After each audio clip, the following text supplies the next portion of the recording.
Oda sıcaklığındaki 1 yemek kaşığı tereyağımızı tavamıza alıyoruz. Altını yakıyoruz ve güzelce pişirmeye başlıyoruz.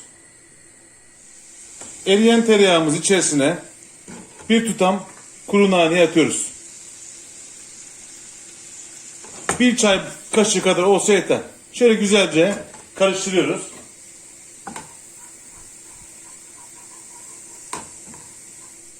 Nanemiz piştikten sonra altını kapatıyoruz ve soğuması için bir kenara alıyoruz.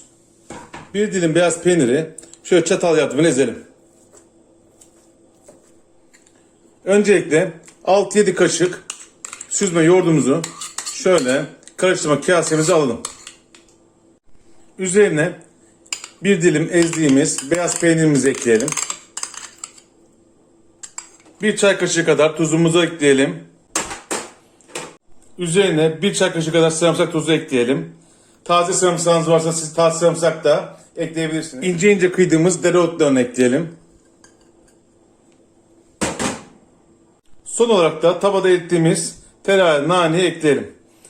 Ve güzelce karıştırmaya başlayalım.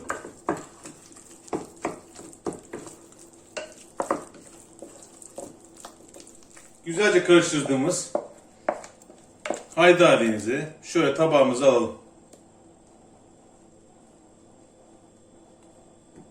Son olarak da şöyle bir dereotuyla süsleyerek haydari tarifimizi bitiriyoruz. Şimdiden ellerinize sağlık. Herkese afiyet olsun.